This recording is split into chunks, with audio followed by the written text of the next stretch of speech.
గత 2 రోజులుగా లైవ్‌లోకి రాలేకపోయామండి. దానికి కారణం నేనిక్కడ దగ్గరలో చిన్న ఇల్లు కట్టుకుంటున్నాను. ఆ ఇల్లు దాదాపు 2022 నుంచి కట్టాలనే ప్రయత్నం చేశాం.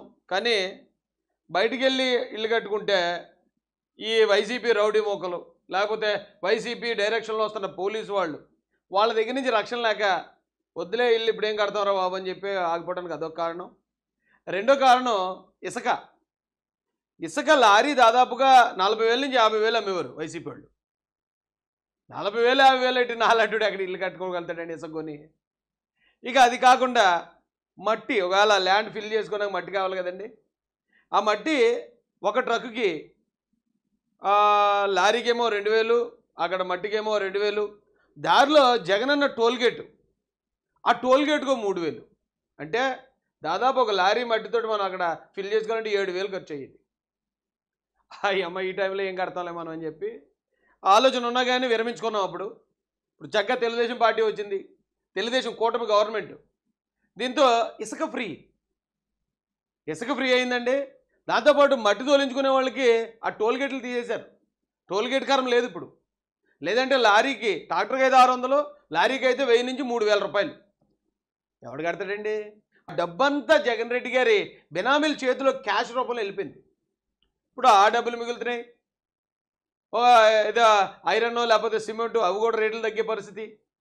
నాలాంటి సామాన్యుడు కూడా ఒక ఇల్లు కట్టుకోవడానికి ధైర్యంగా ముందుకు వచ్చే కాలం ఇది. అందుకని నేను ఏం చేశానంటే ఒక ఇల్లు కడదామని అయితే మొదలుపెట్టినండి పని. అది ఎప్పటికవుద్దో, ఎలా సాగుతుందో దేవుడి దయ, మీ అందరు ఆశీస్సులు అనుకోండి. ఆ కారణంగా గత 2 రోజుల నుంచి ఆ పనిలో ఉండి నేను లైవ్కి రాలేకపోయాను. ఇక ఈ 2 రోజుల నుంచి జరిగిన కొన్ని సంఘటనల సన్నివేశాలు, జగన్మోహన్ రెడ్డి గారి హావభావాలు, నటన కౌశల్యం, నటన చాతుర్యం, బాబా అలా మామూలుగా లేదండి. పాపం ఇతనికి ఎవడన్నా ఇస్తాడే ఇలాంటి పనికిమాలిన ఐడియాలు, లేకపోతే అతను బుద్ధే వంకర, అది నాకు అర్థం కాలే. అదే ఈరోజు మనం మాట్లాడుకోవాలనుకున్నది. చాలామంది మాట్లాడుతున్నారండి, జగన్మోహన్ రెడ్డి గారు ఏమంటే ప్రెస్ మీట్లు పెట్టేస్తున్నారటండి. బేబద్ధమైన ప్రెస్ మీట్లతో చెలరేగేస్తున్నారట. ఇది కూటమి ప్రభుత్వాన్ని. ఢిల్లీలో ధర్నా చేసి ముచ్చెమటలు పట్టిస్తున్నారట కూటమి ప్రభుత్వానికి. మామూలు కదట, మనోడు పులైపోయాడట జగన్మోహన్ రెడ్డి గారు. అయితే నాకు అర్థం కాని విషయం ఒకటి ఉంది. ఇప్పుడు నేను ఉన్నానండి, నేనేగా ఈ యూట్యూబ్లో నేనేమైనా ప్రజలతో మాట్లాడాలంటే ఈ ఛానల్ ద్వారానే మాట్లాడాలి, లేదంటే మా పార్టీ ఆఫీసులో కూర్చొని ఏదైనా ప్రెస్ మీట్ రూపంలో మాట్లాడాలి. ఎందుకు?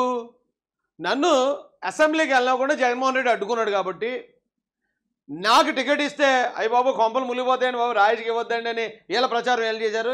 మొత్తం అందరూ కలిసి చేశారు అనుకోండి, చాలామంది ఉన్నారు అందులో. సో నేను పోటీ చేయలేదు, అసెంబ్లీకి వెళ్ళే అవకాశం లేదు కాబట్టి నేను ఎక్కడుండి మాట్లాడుతానంటే అర్థం ఉంది. జగన్ రెడ్డికి ఏం కర్మండి? జగన్ రెడ్డి ఎమ్మెల్యే అయ్యాడు కదా. ఎక్కడున్నాడు మనోడు?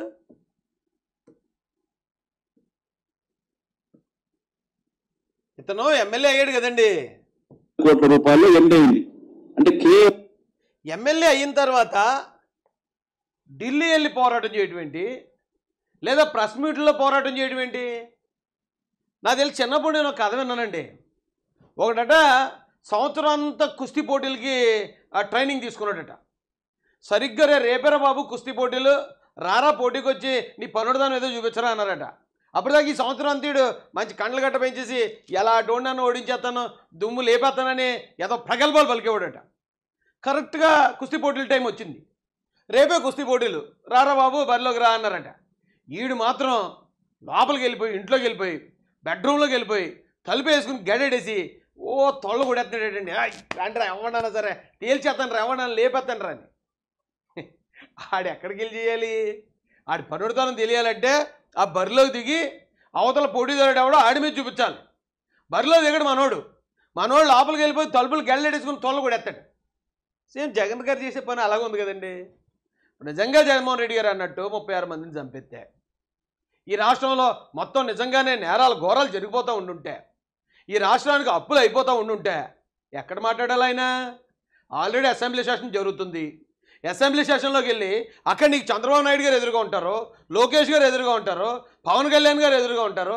వాళ్ళు నువ్వు డైరెక్ట్గా అడగటం అనేసి ఇంట్లో కూర్చొని బెడ్రూమ్లోకి వెళ్ళిపోయి తలుపులు గొళ్ళలు వేసుకుని అక్కడ ప్రెస్ మీట్ పెట్టి పోరాడుతున్నానంటే ఏంటి ఏంటి కర్మకు చెప్పేవాడు అడిగేవాడు ఎవడు లేడా ఇంకా కనీసం బుద్ధి జ్ఞానం ఉందా అసలు ఎవరికన్నా ఇక్కడ ఏదైనా పోరాటం ఇక్కడ అన్యాయం జరిగితే నువ్వు ఎక్కడ పోరాడాలి ఎక్కడ చట్టపరంగా వెళ్ళాలి ఇక్కడ కోర్టుకు పోవాలి కానీ నువ్వు ఢిల్లీ బారిపోవడం ఏంటి అని అడిగేవాడు ఎవడ లేడా ఢిల్లీ వెళ్ళిపో ఢిల్లీలో చేస్తారా మిమ్మల్ని ఏమో ఎమ్మెల్యేగా నెగ్గించింది ఎందుకు నెగ్గించారు ఎమ్మెల్యేగా అసెంబ్లీకి వెళ్ళి అసెంబ్లీలో నిలబడి మాట్లాడు నీ వెనకదలకే జనం ఉన్నారు కదన్నా నీ వెనకదలు ఎంతో కొంతమంది నీకు ఓట్లు వేసిన వాళ్ళు ఉన్నారు కదా వాళ్ళ తరపు నువ్వు అసెంబ్లీకి వెళ్ళి మాట్లాడకుండా నేను అసెంబ్లీకి మాత్రం వెళ్ళను మొత్తం తలుపులన్నీ వేసి గెల్లన్నీ బిగించేసి చెప్పంటే అప్పుడు నేను ప్రెస్ మీట్లో కత్తి తిప్పేస్తానంటాడు ఏంటి ఇదేం పని అండి చచ్చ నేను ఆ రోజే అన్నాను ఢిల్లీ పారిపోవటం పిరికితాను ఢిల్లీ పారిపోయి ఆమ్ ఆద్మీ పార్టీ ఎంపీని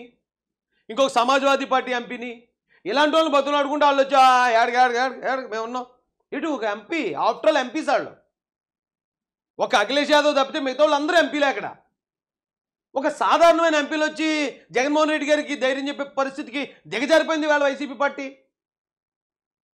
ఆ బుద్ధి జ్ఞానం పనిచేస్తుంది అసలు ఎవరికన్నా నీకు ఏ స్థానం ఇచ్చారో ప్రజలు నువ్వు వెళ్ళి ఆ స్థానంలో పోరాడాలి కానీ నేను ప్రతిపక్ష హోదా ఇస్తేనే వెళ్తాను నన్ను ప్రతిపక్ష నాయకుడిగా గుర్తించే వెళ్తాను ప్రతిపక్ష నాయకుడిగా ఎవరు గుర్తించాలి మిమ్మల్ని ప్రజలు గుర్తించాలి ప్రతిపక్ష నాయకుడిగా గుర్తించి మీకు 20 బయటని సీట్లు ఇస్తే అప్పుడు మీరు ప్రతిపక్ష హోదా వస్తుంది ప్రజలేమో మిమ్మల్ని ప్రతిపక్ష నాయకుడిగా కూడా గుర్తించకుండా 11 సీట్లకే మూలను కూర్చోబెడితే అబ్బేబే మాకు అలా ఇస్తేనే వస్తాం లేకపోతే రాం ఏంటి భయం ఎందుకు పెరుగుతాను దీన్ని మళ్ళీ బయటకు వచ్చి బిల్డప్లో ఏదో పెద్ద పొడిచేస్తున్నట్టు పీకెత్తనట్టు మనం ఇచ్చే కలరింగ్ వైసీపీ వాళ్ళు ఇచ్చే కలరింగ్ అలా మామూలు లేదండి బాబు చిచ్చి సిగ్గేసేస్తుంది నాకు అక్కడ కరెక్ట్గా బరిలో నిలబడి నారా చంద్రబాబు నాయుడు గారు నారా లోకేష్ గారు పవన్ కళ్యాణ్ గారు బరిలో నిలబడి తొడగొడుతున్నారు దమ్ముంటి వెళ్ళి వాళ్ళకి సమాధానం చెప్పు లేదా దమ్ముంటి వెళ్ళి వాళ్ళని అడిగాయి ప్రజలతో కడిగే అన్న జగన్ అన్న 36 మందిని చంపేశారన్న కదా వెళ్ళి టక పేర్లు చెప్పాయి పేర్లు చెప్పేసి ఈ 36 మందిని ఎందుకు చంపారని నువ్వు అక్కడ అసెంబ్లీలో అడిగి కడిగేస్తుంటే నీ అభిమానులు అందరూ చూసి గూస్ బంప్స్ వచ్చేయాల నువ్వు అక్కడ పోటీ జరిగి బరి అక్కడ ఉంటేనేమో నువ్వు అక్కడికి వెళ్ళకుండా తలుపులేసి తోడగొడుతున్నావు ఏంటి దీన్ని మళ్ళీ చీల్చి చండాడెత్తున్నాడు బట్టలు ఇప్పుడు రోడ్డు మీద నిలబెట్టేశాడు మళ్ళీ ఎలాంటి చముడు హెడ్లైన్స్ సాక్షిలోని సిగ్గు ఎగ్గు లేదా హలో నిన్ను అసెంబ్లీకి వెళ్ళమని లేదా రాజీనామా చేయి ఎమ్మెల్యే పదవికి నీకెందుకయా నువ్వు అసెంబ్లీకి వెళ్ళి ప్రశ్నించలేనోడివి అసెంబ్లీకి వెళ్ళి నిలబడలేని ధైర్యం లేనోడివి నీకెందుకు ఎమ్మెల్యే పదవి రాజీనామా చేయి అల్లి పార్టీనే మొత్తం ఖండం చేయి అధికారం వస్తేనే నేను అసెంబ్లీకి వెళ్తాను రాకపోతే నేను వెళ్ళననేవాడివి అంత భయం ఉన్నవాడివి నీకెందుకు రాజకీయాలు ఒక్కడుంటే ఒక్కడే వెళ్ళాలా మర్చిపోయేమో చంద్రబాబు నాయుడు గారు 23 మందితో 74 ఏళ్ల వయసులో మీ వాళ్ళు 151 మంది ఉంటే ఆ 151 మందిలోనూ కొడాలిగాడు పేరునిగాడు గుడివాడుగాడు అంబటగాడు ఇలాంటి కుక్కలు నోటుకొచ్చినట్టు మాట్లాడే ఈ కుక్కలు వేట కుక్కలు ఉండగా ఒక్కడొచ్చి నిలబడి మాట్లాడేవాడు నారా చంద్రబాబు నాయుడు గారు అదే ఆ ధైర్యం అంటేనే ఇదేంటిది సిగ్గేస్తుంది నాకు మాట్లాడడానికి కూడా అసెంబ్లీకి వెళ్ళకపోవడం ఏంటి ఇప్పుడు నాలాంటి ఉన్నాడండి అసెంబ్లీకి వెళ్ళి మా హక్కుల కోసం నేను అసెంబ్లీలో గర్జించాలనుకున్నాను